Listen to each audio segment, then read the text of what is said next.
Welcome to the Bronx broadcast coming from Create Hub at 15 Canal Place in the South Bronx. We have our guest today, Jason Horowitz from Triforce Commercial. Jason, so tell us a little bit about yourself, who you are, what you do. Yeah, perfect. So my name is Jason Horowitz. I am the broker of record of Triforce Commercial Real Estate. We are licensed in both New York and New Jersey. We are a full-service, strictly commercial brokerage. With that being said, we have branched off into other ideas, different entities. During the pandemic, in the beginning, there's a saying, I'm a part of the Rockland Business Association and various different organizations such as that. One thing that we've been talking about is you have to pivot or perish. Agreed. And one of the things that I did in the beginning of this whole process is when our business, in my opinion, was devastating in the very beginning. I remember I personally had a couple handfuls of deals I was working on. I don't even know what my agents they were working on. But that being said, everything fell apart. So when that happened, the pivot was, you know what, I want to focus more on acquisitions. With my father as a partner, we were able to formulate a dream of mine, which is literally called Big Dreams Property Holdings, LLC. We were able to acquire 2 properties during this process, during this whole pandemic, added to the portfolio of properties. Did you get them at a deal is the question. You know what? The property, it's residential property. Okay. So we got it just before there was a premium. Okay, I got you. And a piece of land. It was very interesting. Yeah, very interesting. Because we've been actively submitting offers lately, and they're at a premium because it's still, the market is just so hot right now. Yeah. But I just completely go off on tangents, so my apologies. So the point I was trying to say is I wear many hats. I am also a property and casualty insurance broker. Our insurance organization, Safe Harbor Group, has been in business since 1897. We are licensed in 20 plus states, and we can handle any and all property and casualty needs. And in addition to that, we have a family organization. Family is very important to me. I'm going to say that word 1,000 times on this podcast. Property management company, HSC Management. We recently received the AMO designation, which is very rare in the property management world. Congratulations. Thank you, sir. And we do a substantial amount of work across Manhattan. Very good. Excellent. Many hats. So the way that Jason and I met, so I want to say this was like 2016. I was at my previous brokerage. Me as well, actually, I believe. Maybe. Yeah. I think so, yeah. Yeah. And we met at a building, or I don't even know if we met. Your customers came, but I think you were like, you couldn't find parking or whatever it was. I remember this was the scenario. Your customers came in a Tesla. I remember it was one of those Hulk door Teslas came. I think okay. It was one of those Hulk door Teslas. Yeah, it was like the Model X when it first came out. Yeah, it was that. So whatever year that was, that's when we met. And sure enough, we stayed in contact. Recently, Jason assisted one of my clients with an insurance deal. One of my customers, hopefully, still paying. You don't need to tell me if he is or not. In any case, so we have a very good relationship, and I'm very excited to have Jason on the show. So I want to just dive right in. I've been out and about Manhattan. I'm a very active individual when it comes to social life and going out to bars. I'm a frequent bar patron at a lot of spots all over the city, and I have been out many times in Manhattan, and I'm just going to say it, Manhattan is dead right now. And you have been doing many retail deals in Manhattan during the pandemic. So I'd really like you to tell me what you're doing, what types of deals you're doing, what types of terms you're doing, who you're doing them with, and so forth. Yeah, perfect. So I agree. Manhattan is a very peculiar place right now. One of my mentors has told me that, there's always been cycles in Manhattan, as we always heard of, but something like this it's just a rarity. It's just so strange. So unfortunately, and I'm sure we'll get into it later on, a lot of mom and pop shops are just falling by the wayside, going out of business. Is very unfortunate.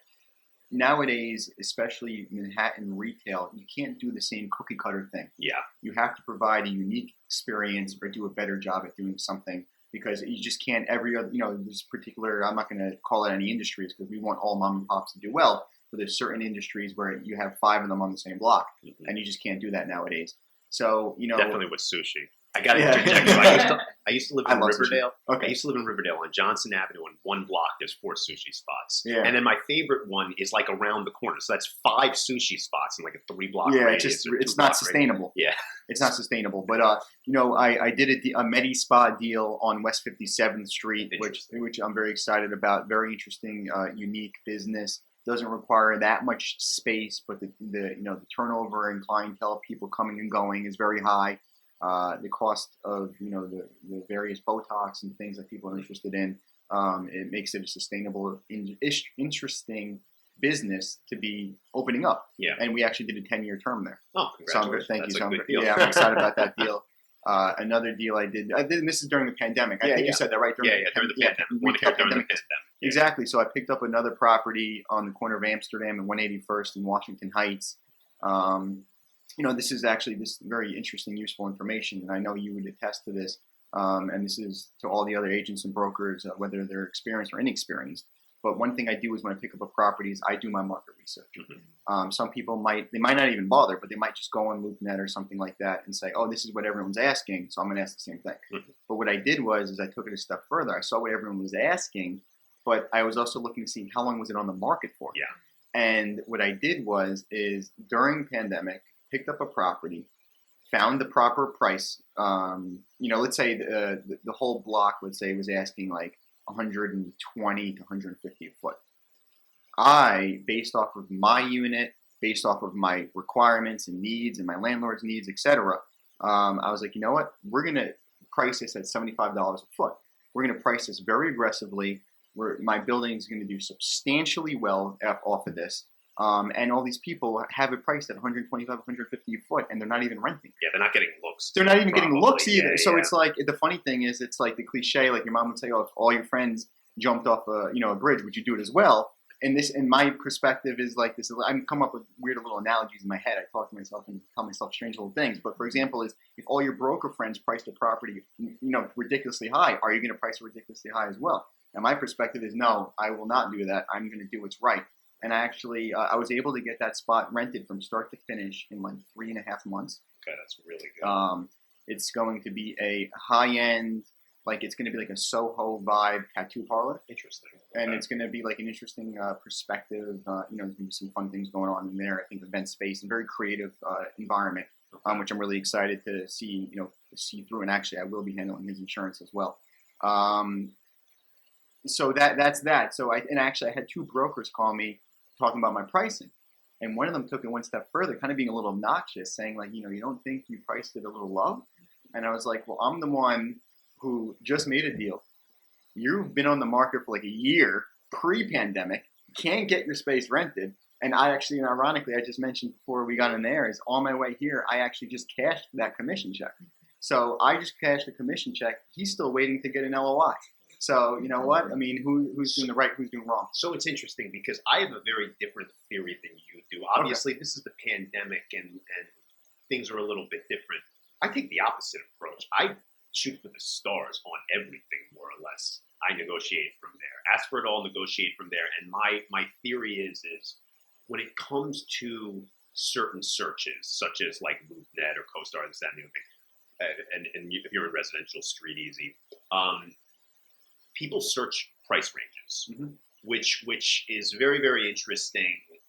What I have noticed, and we talked about this at the beginning of before we went live, I'm not doing business off of the listing sites like I used to do business off the listing sites. I've been doing business off of my lists, my past clients or people that I hadn't done deals with, but they're on my list. I was telling so we did one deal in August that was off of LoopNet. We've done a fair share of deals since starting around June is when the cash flow really began. Well, May we got some PPP money, but June is really where the cash flow began again, and we've been killing it. Like industrial's been very hot. Yeah, so it seems to be like our bread and butter. So I've been asking through the roof, but because I'm getting the looks, people are calling, and I'm saying this is negotiable, and I can't tell you how many deals that I've done where I'm like, I did a deal. I'm not going to mention which property was one of my exclusives. It went for 50% of what I listed it. Wow. Okay. Yeah. I mean, that's my theory. I'm trying to do another deal where I listed it high intentionally, and this has just always worked for me. I don't know if it's just me or if it's just, and it really, I think it depends on your ability to talk to the customer. Because when somebody calls me up on the property and asks, I always tell them, Listen, this is an asking price. This is negotiable. Yeah. Bring an offer. Let's do a deal. Let's do a deal.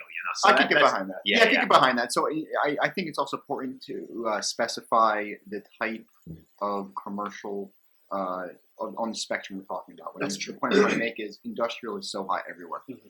Up where one of my offices is in Rockland County, industrial is so high. I mean, you just can't touch industrial. The numbers are insane. So that makes sense. So industrial people, you could throw a number out there. People will take it from there. But one thing I've noticed in the retail world is as we see more and more units coming available, I think we're nowhere near where we'll end up. Not even close. Not even close. So these restaurants, I was telling you, I was out on a Saturday night. I'm at an oyster spot. We're the only people inside. There's nobody outside. How many oysters do you need to sell to make that rent? Yeah. So my perspective is I agree with you. Whenever I actually just told the client office, one of my office buildings that we represent, I told someone, whatever you want me to ask, whatever you want to submit, I'll put it together. We'll discuss with ownership and take it from there.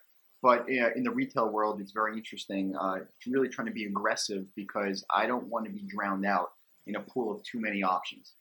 Good point. And that was my perspective is let's get it done correctly as soon as possible.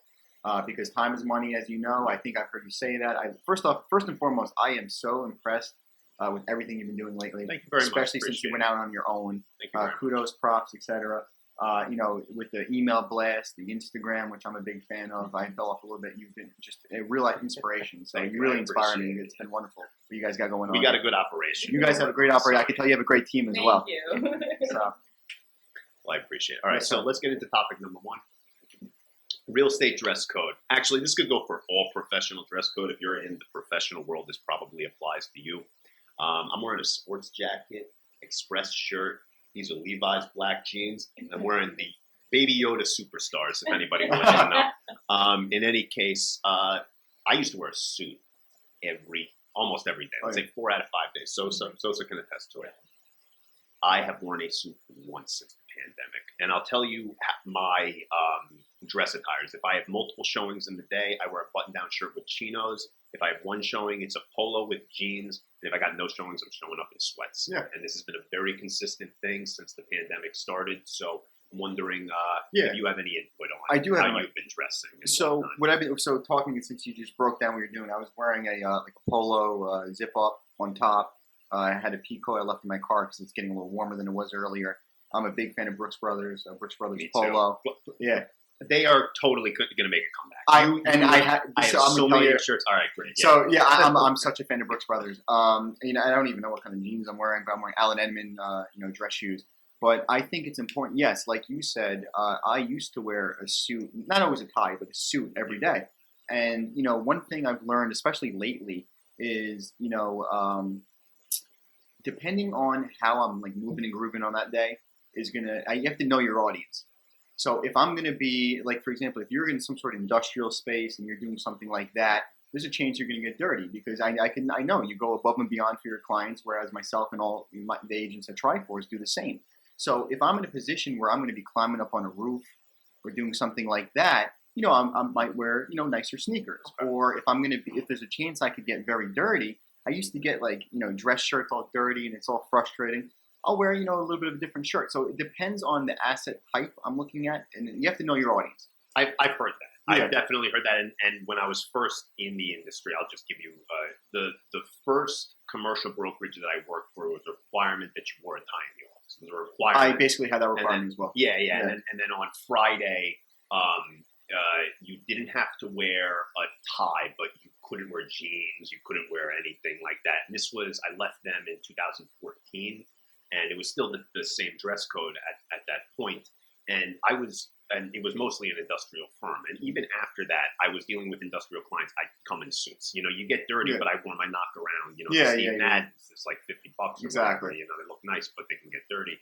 And yes, my suits would get dirty all the time. It's a very annoying thing, but it is what it is. I've been to many meetings, and I've been to one showing where the other broker wore a suit, and I'm just not seeing anybody in the professional realm wearing suits anymore.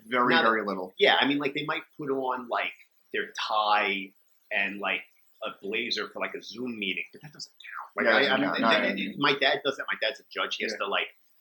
I mean, I'm not going to say he does it in his underwear, but he like puts on the top part, but the bottom part is like pajama pants. Yeah, exactly. Not too. Wouldn't be judicial.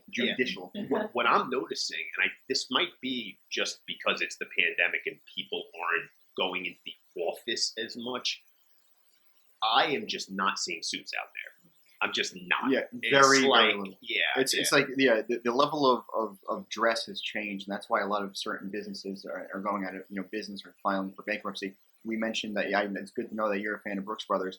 I think I have 30 to 40 Brooks Brothers T-shirts. Yeah, and then I probably have another 10 and change polos. Yeah. So they filed for bankruptcy, and Simon Properties ended up bailing them out, I guess, for lack of better words, which is going to be very interesting to see. Mm-hmm. But I think they're going to make a strong comeback, but it's going to be very interesting because they've been in business since 1818, I believe. And they've always been fine suits and such, but I think they're going to likely move more towards casual wear and things such as that. Yeah. I think they would have to. Yes. So I think they're going to have to, like I said before, pivot or perish kind of thing. From my understanding, we're going to look this up. Yes, look it up. I'm very interested. Brothers Sportswear. They have a whole sportswear. Yeah, 1818, right? Yeah. Years, I don't know. Years usually play well in my head. I don't know. Yeah, Brooks Brothers got into the whole like wearing the polos and everything like this. Brooks Brothers got really into this type of product. Oh, neat. They got into this type of product. I have plenty of those actually. By the way, golf shirts. I might even have that exact one. Yeah, this one. Yeah, I got it. Brooks Brothers. What I have been. I remember my grandmother taking me there for like my first suit, and it was much more formal type thing, and I think that they've just been adjusting with the times. Yeah. So exactly, they're adjusting, and I think they may have to do so even to the next level. Oh, 100%. But I'm interested to see how that plays out because I love Brooks Brothers. I was upset when I heard that. Yeah, that one and the other one is I'm a big Lucky Jeans fan. Okay. Yeah. I want somebody to buy them. And are we recording on the thing? Is that ever pressed? Make sure.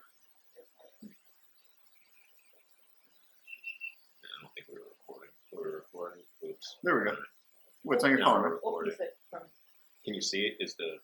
Yeah, it's all good. We'll piece it all together. I got the IG thing will go up or whatever. Awesome. Yeah, and you're recording from Facebook. Okay. Oh yeah. So anyway, sorry, we're trying to put everything. Anybody watching on live, we're trying to make sure everything can go onto different platforms and everything. I'm impressed. I look forward to being able to shoot it out on mine. That's what I was appreciate it. Yeah, we've been very focused on the way that we've seen real estate go. You've already seen it in residential real estate. Now you're seeing it much more in commercial real estate. Social media is just the thing. Every industry is going to adjust to it eventually, but you just have to realize, like Gary Vee says this, you're in media, but then you're in something else. It's like this is just the way. I agree. I actually have a phenomenal social media story. Yeah. The deal I mentioned, pandemic story, the one that I just mentioned, Washington Heights, the high-end tattoo parlor, I actually never even met that tenant. That's great. I represented both the landlord and the tenant in that transaction. I never even actually met him. Mm-hmm. We've probably only spoken on the phone maybe 3 or 4 times. The majority of our interactions were through Instagram, text messaging, emails, and things such as that. Did he come through Instagram? No. You know what? I honestly, I don't recall actually. I don't recall how I got the lead, or how he found me, vice versa.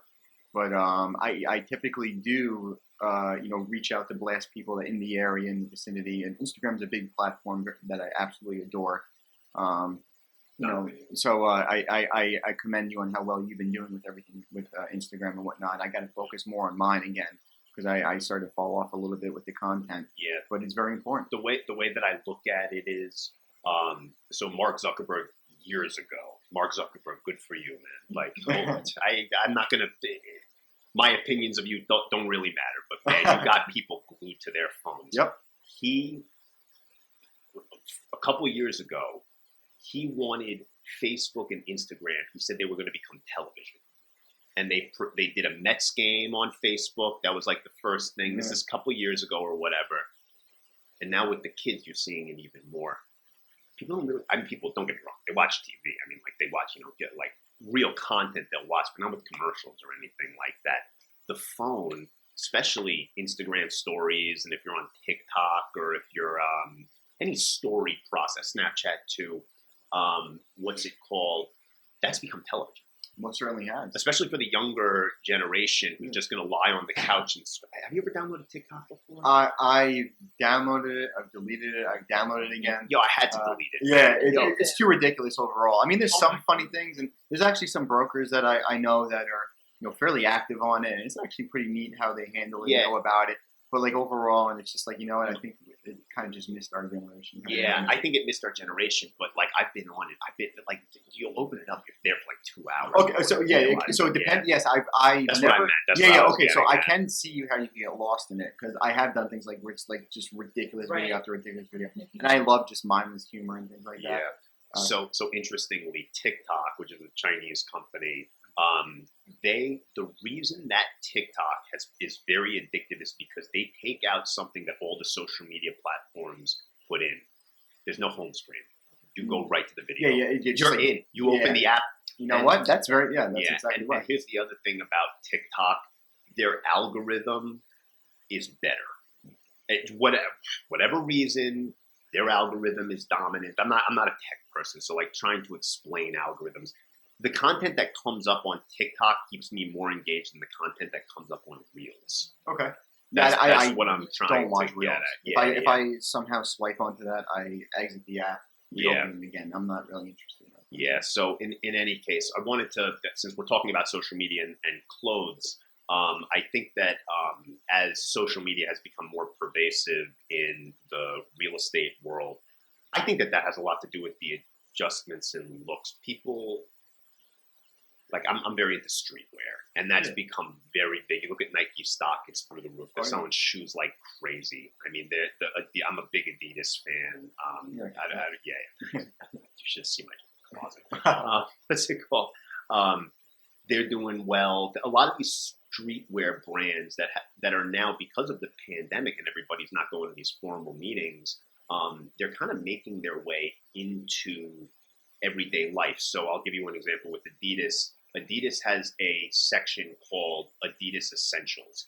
It's not sports products, it's lifestyle products. I have a couple of their stuff, and it still says Adidas on it. Don't get me wrong, it's still from Adidas, but this is like a specific thing geared towards what we're going through right now. Like this like casual business combination. I see a lot of brokers on Instagram do this. The big thing has really become the white sneakers with the suit and the white t-shirt.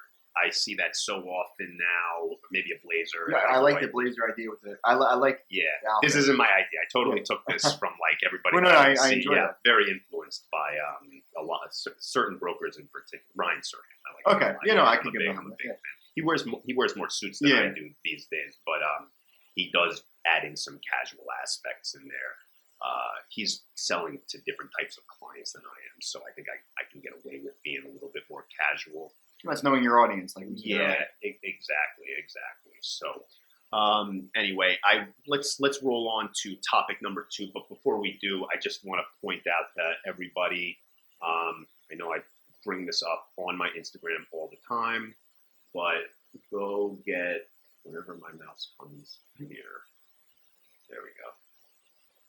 Go get these hoodies. My internet was working. Well, I love everything you guys have been doing with these hoodies. And, appreciate it. Apparel in general. Thank you. Very neat. Sosa is the designer of this graphic.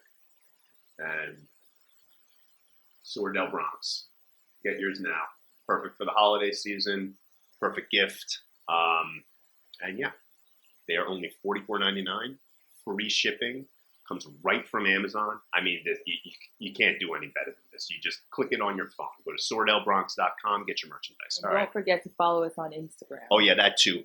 At Swordell Bronx on Instagram, at Swordell Bronx. We have a whole campaign that is coming out, so please do give us a follow there. And also, I wanted to, Jason, if you could plug your handle. The handle Triforce Commercial Real Estate is Triforce CRE at Triforce CRE. Nice and easy. All right, sounds good. Let's get on to topic number 2.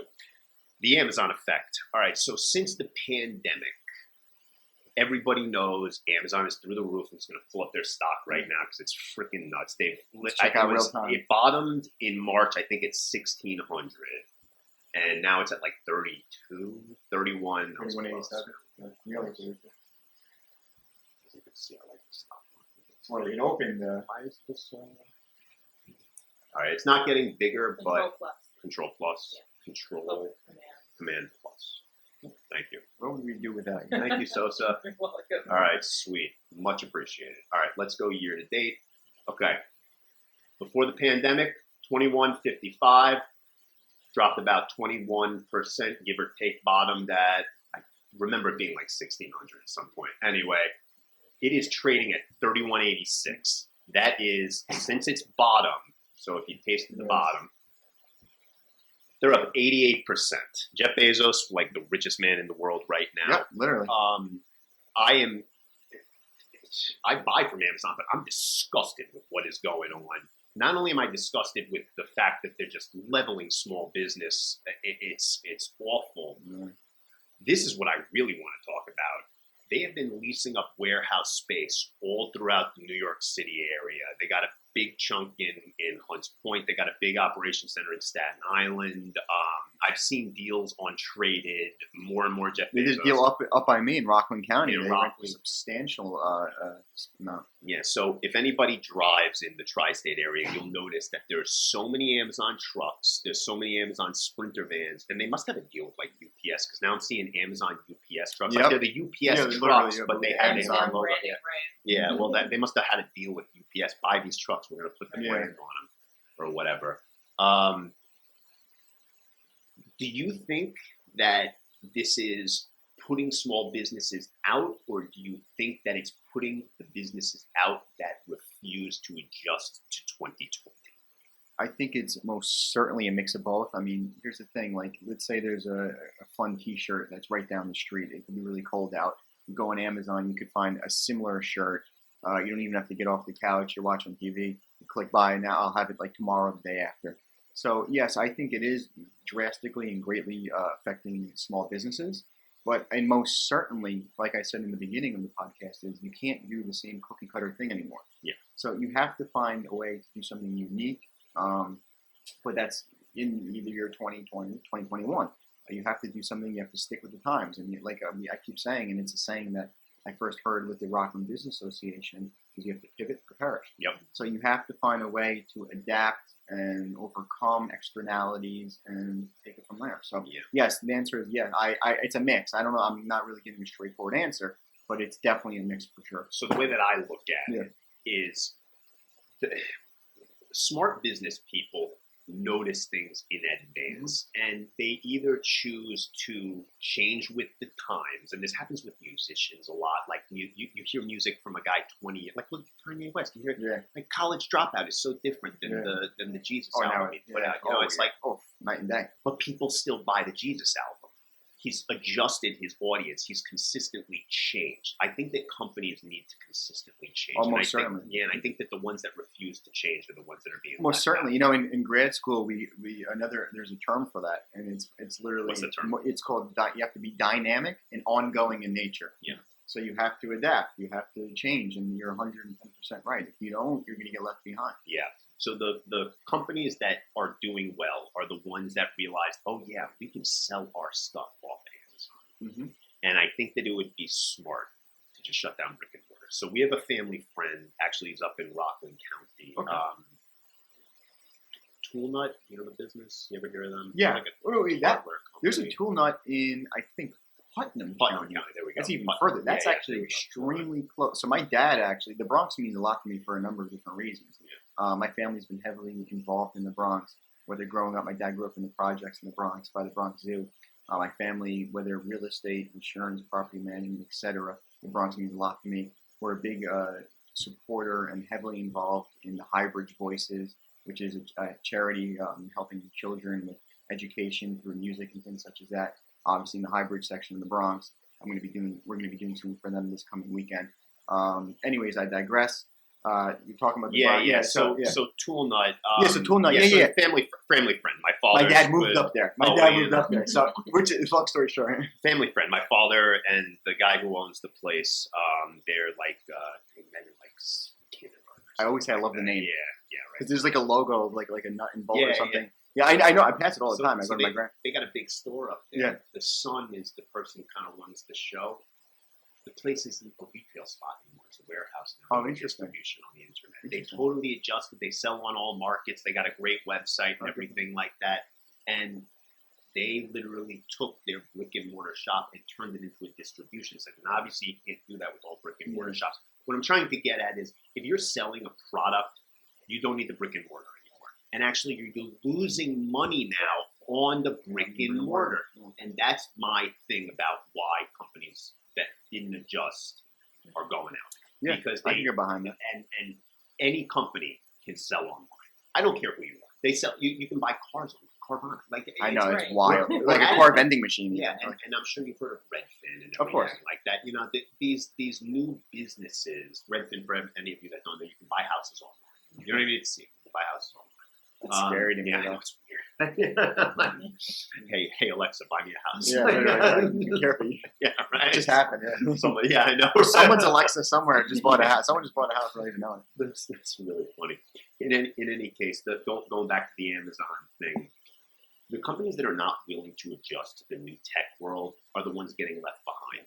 You have to realize that Amazon's been in existence since the early 90s. Jeff Bezos sold books. Right. Yeah, this is not like Amazon's not even. People think that Amazon makes money off of the shit they sell online. They make money off of the web services. Yeah. They actually, everybody's always like, oh, why Amazon doesn't pay tax? Amazon doesn't pay tax. I really want to, for those that have heard Amazon doesn't pay tax, I'm going to explain to you how they get away with this. They take a loss on their retail site, and then they write it off. And they know that they're going to be able to get the sale, even if they're losing money on it, because they're going to be able to make it back on tax dollars that they don't have to pay.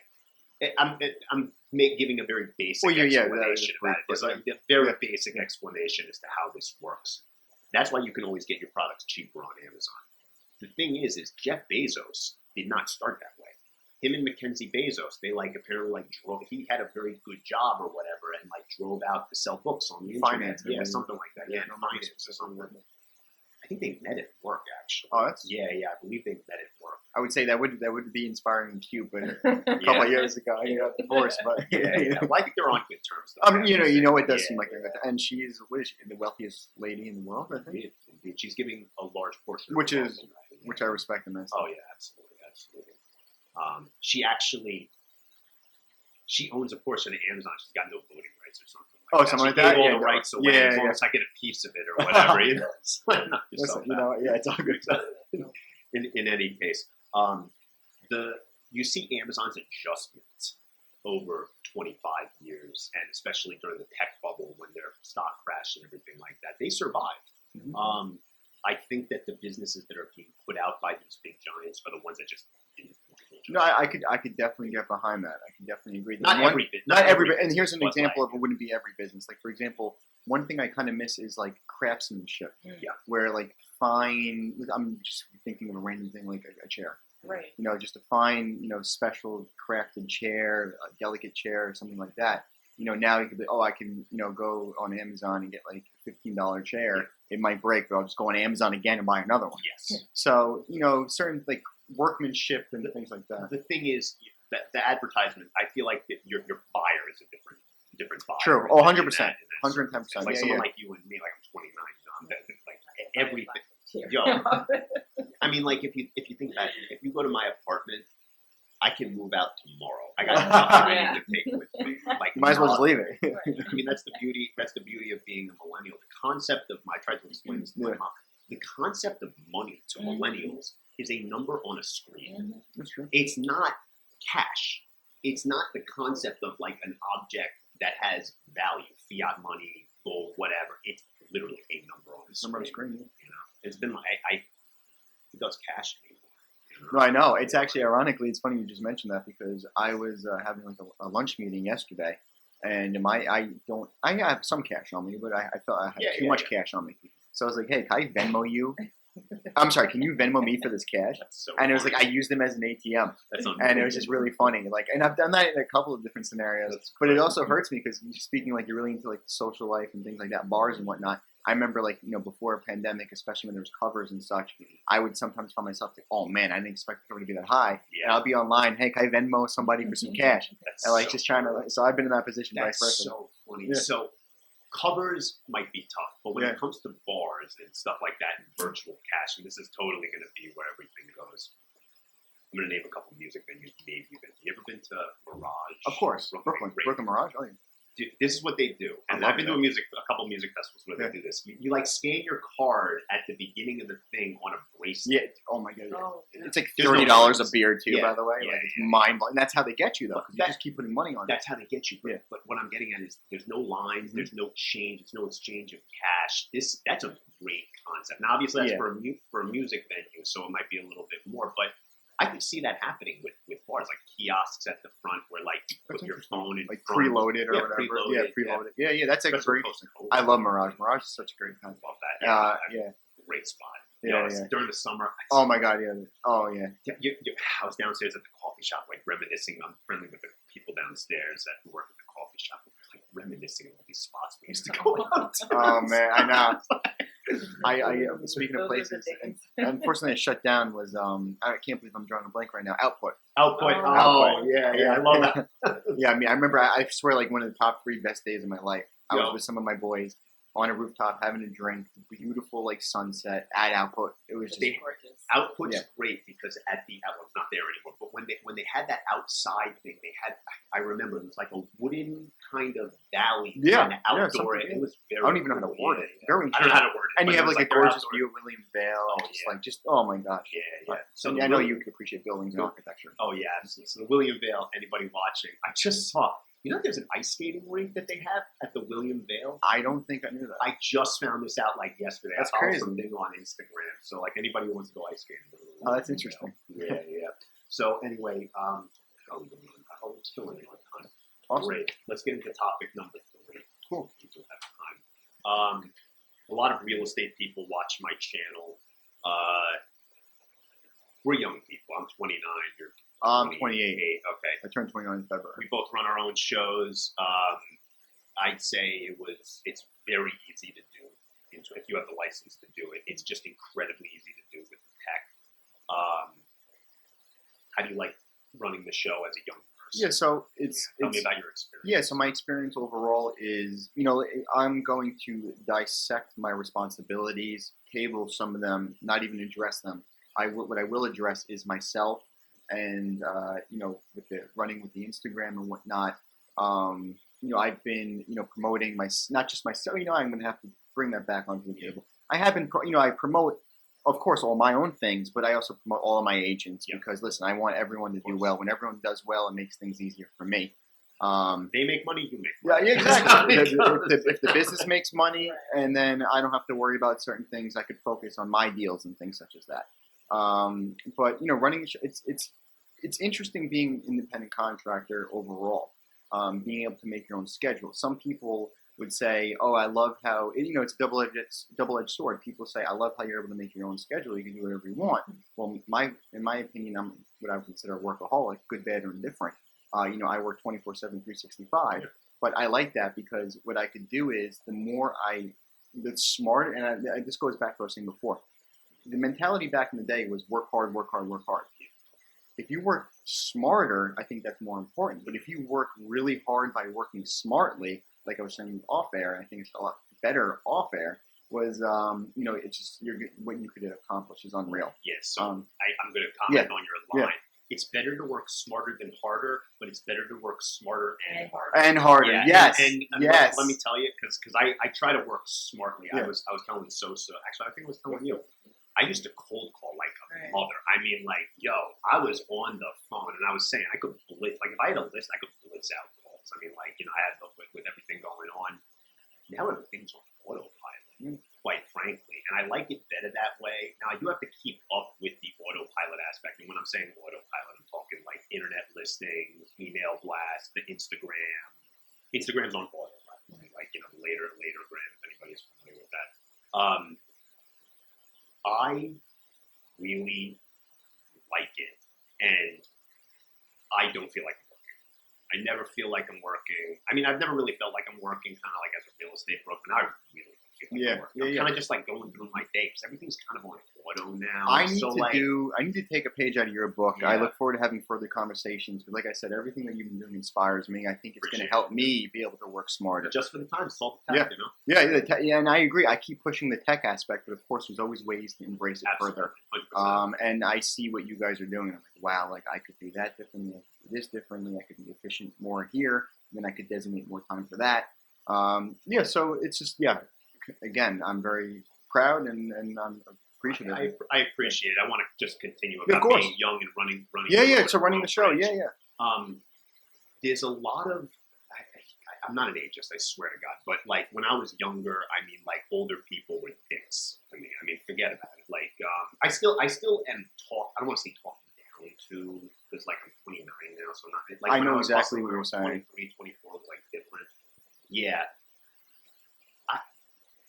I have people, because we're younger, age doesn't matter. It's your mindset. Mm-hmm. And the thing is that if you're younger, you're just naturally better with the tech. And if you can just make business with the tech, you're golden. And I'm not, it sounds, I know exactly what you're trying to say. It's easier than done. I'm talking about like stuff that I was telling you, like stuff that a younger person would be willing to do, but an older broker would not be willing to do. And I'll give you a perfect example. Data mining. Mm-hmm. I'm willing to spend 4 hours data mining, looking for contacts to add to a blast list, which will get 20% clicks. Mm-hmm. I only need that. The goal that I'm looking for on the statistics is all statistical. I'm looking just for 1 in 5 people to click, and then maybe 1 in 20 of those people will call me. And if you put that at a large enough scale and do it enough times, the business it's numbers. It's numbers. It's all numbers. And I can do it on the weekends too. Yeah, exactly. That's the best part because I have a thing. I don't like making business calls. This is commercial. I work on the weekends. Don't get me wrong. No, but I know what you mean. But I do not like making calls on the weekends. I think that it's just a respectful thing to do as in the commercial real estate industry. Obviously, residential, it's very different. That's when they're busiest. Yeah, exactly, 100%. But I feel like the people that we're dealing with on a day-to-day basis are taking the weekends off. Now, we're hustling, getting our shit together for the following week, 100%. And that is why I think that there is really like this opportunity for young hustlers to really make their way into the industry. And I'm sorry to interrupt, but you made some very good points I would love to touch upon. So yes, there is a way for young individuals to come in because I feel like people, our age and such, they are more inclined to be more open-minded. Mm-hmm. And here's some examples. I am the co-chair. I keep mentioning the Rockland Business Association, which is the largest organization of its kind in Rockland County. It's called the Rockland Business Association. I'm the co-chair of a group called REBOP, Rockland Emerging Business Owners and Professionals. And you know what? We've been meeting on Zoom. I would love to have you on. And I'll get back to you on that. But that being said, before when meetings were in person, I've been in situations. Listen, my only competition is myself the moment before. Yeah. I will always feel that way. I've had people try to pit me against other people, and I'm like, the only individual I care to be better than, etc., is myself the moment before. But continuing on, I've been in networking scenarios where I've had older gentlemen, walk up to the table I was chatting with.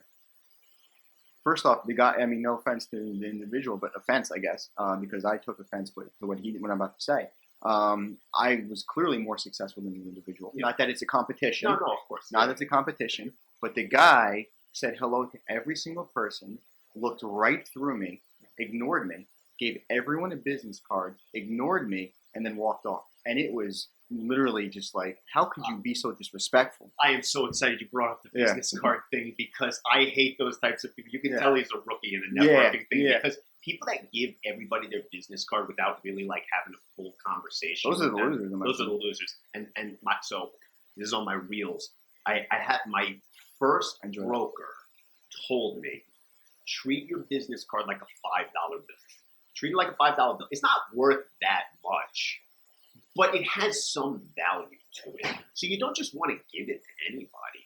And the people that do that are like, what are you doing? You lost the business by doing that. I've been at networking events where just some guy interjects, oh, just wanted to give everybody my business card before I left. Like, yo, you know where that's going? Right in the garbage. Exactly. So my perspective, to go off of what that quote you said, which I did see it on your reels and I enjoyed it thoroughly, was my mentality. Most people have the wrong approach to networking and things such as that.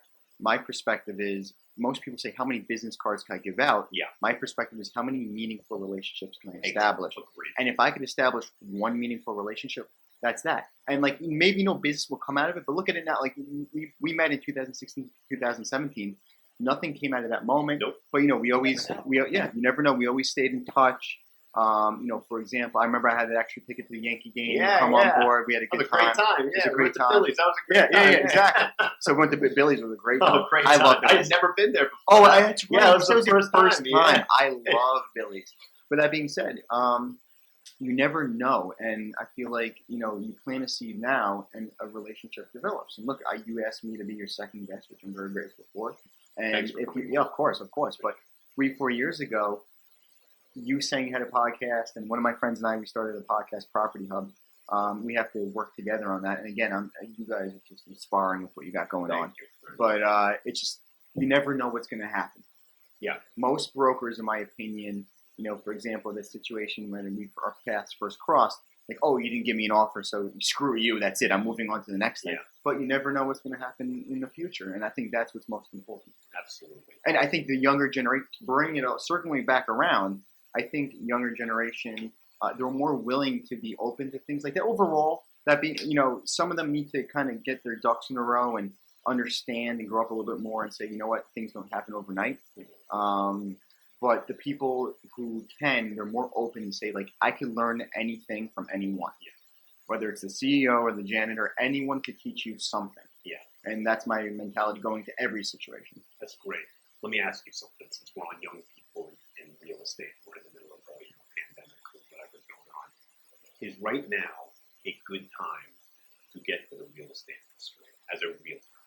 I think now would be rather crazy. It depends on your circumstances and your situation, but in my opinion, in order to start to do well, and I think you'll be able to agree, is it takes time. Oh, it takes a lot of time. But yeah, just in general. So I think one of the important things, you can't go to offices. You can't go to offices. You can't canvas. Yeah, you can't canvas. Sorry, I got to interject. Yeah, you don't go. I used to walk into businesses all the time. That was how I did. I go in. I try and find hey, by any chance, are you the owner by any chance? And, like, you say it nice. Yeah. Oh, no, I'm not the owner. Oh, is the owner here by any chance? Yeah. And like that's how I got business. My record is 9. I walked 9.8 miles in Brooklyn one day. I was wearing dress shoes. Actually, it was these, but the brown version, because I have them black and brown. And I should have wore sneakers that day because my feet were like literally bleeding for 2 weeks. Yeah. But that's the commitment. That's what you got to do. The thing is, though, since the pandemic started, I haven't walked the business. I've barely done it because people are really because people you would know. People were on guard when you walked in. That's why you had to be very careful how you approach it. You have to approach the situation delicately. Yeah, I won't do it right now. I wouldn't either. I don't want them to. I don't want it. When you're selling something, the first impression is, and if you walk into a place and they're like, whoa, who exactly. You just got a bad impression right there. Even if they're all like feet up. Even that, you can't. I feel like you can't give them the smile. How you doing? What's going on? You can't do that. People's guard is even higher nowadays. And the last thing I want to do is walk into a store. They take offense to it, which we mean no harm, of course. But they post me online saying this person came in, blah blah this and that. And usually what happens is when someone goes to do something like that, the story evolves. Absolutely. So that's why I'm like, I know, exactly. So that's why I've been opposed to the canvassing in person, but more versed and willing to canvass. And what I consider canvassing is on Instagram, and such as that. Yeah. So that's what I've been focusing on, the digital canvas approach. Yeah, one thing that I mentioned also on my social media, especially post-Thanksgiving, pre-New Year's. I mean, I've had a scheduled showing that got canceled. I think I've had one showing since Thanksgiving.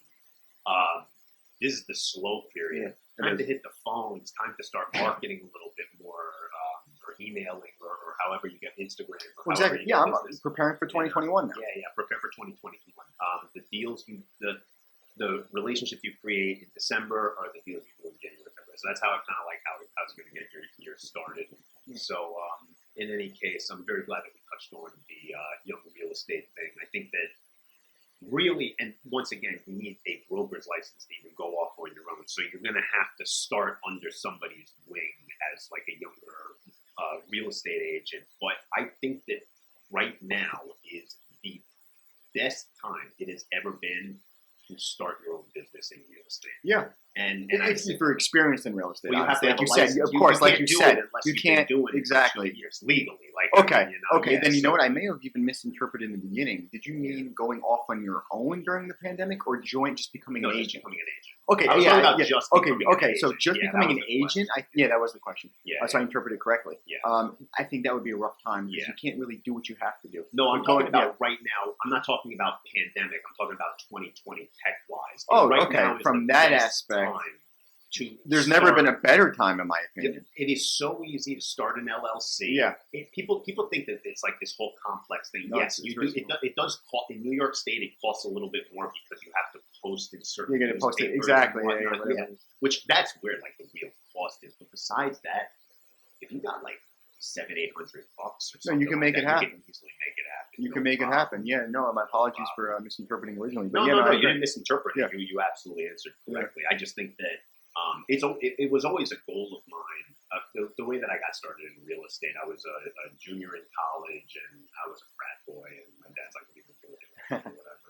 Here's a real estate book. Go get a license. So I got my license, and I was working senior year of college for a commercial real estate firm up Syracuse, state. right? Yeah, Syracuse. Yeah, My brother's in Syracuse right now.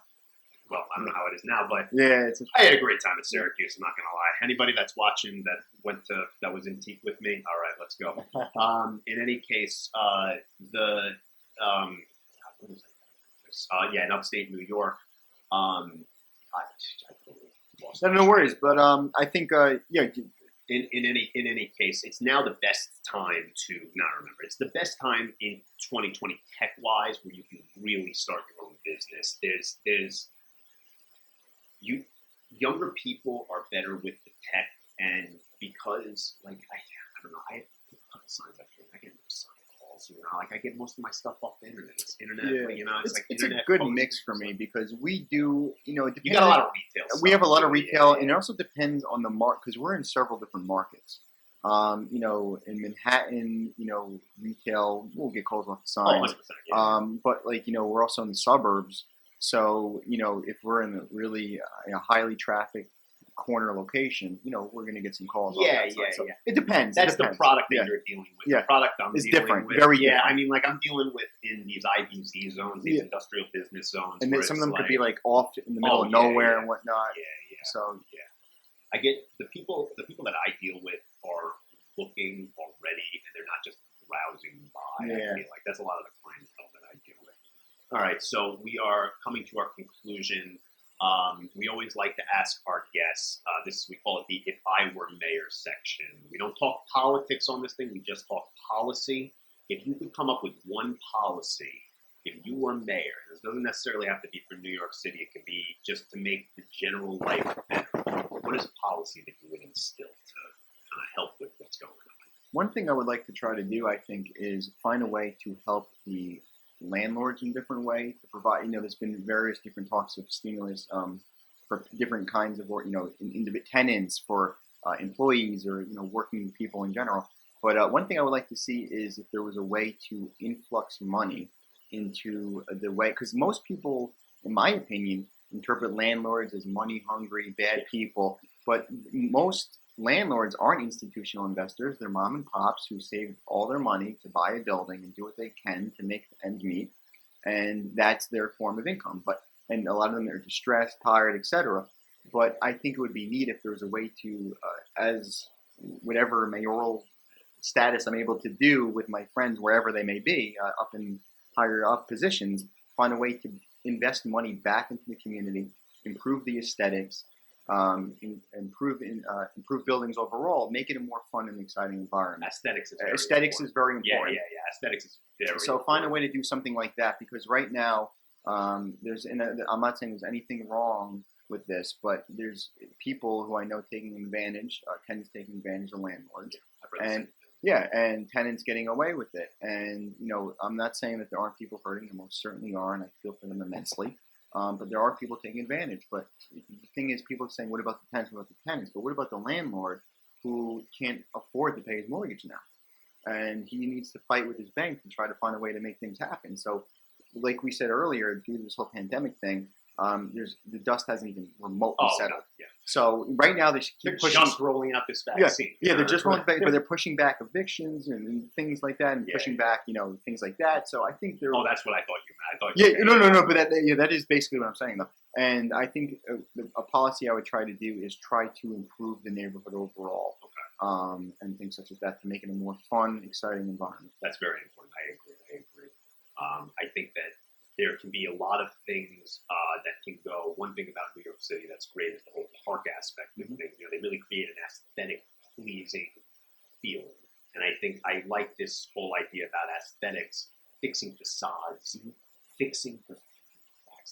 I know. Just bad graffiti areas. You go to some of these. I'm not talking about the nice artistic graffiti. I'm talking about like the gangster graffiti. Yeah, I know. Like intentionally ugly and paint some warehouses, some of these warehouses. If you go out to Bushwick, it's like this, not more, but club scene of New York City at one point, and warehouse club scene of New York City. Oh, so neat. And it's like you turn on the lights in Bushwick, you walk around, it's like, where am I? My brother lived in Bushwick. Oh, neat. So So I love that area. Yeah, it's great. Yeah. He lived on DeKalb. Yeah. Oh yeah. Oh wow. Hopping spot. Yeah, real hopping spot. So. In any case, I really do like this policy. Yeah, good. I'm glad to hear that. Aesthetics. So, in any case, thank you very much, Jason. Of course. Really appreciate coming on for episode 2 of the Bronx broadcast. And this will be going up for anybody watching live. I didn't catch the whole thing. It'll be going up on IGTV. It'll be going up on LinkedIn. We have a YouTube channel. We'll be sending out all this stuff later. Anyway, thank you very much, Jason. Of course. I'm very grateful to be here as second guest. It means a lot to me. Look forward to chatting further off air. And I appreciate it. Great. Thank you. And thanks so because you're. Thank you very much. This wouldn't be happening right now if it weren't for you. So. All right. Great. Awesome.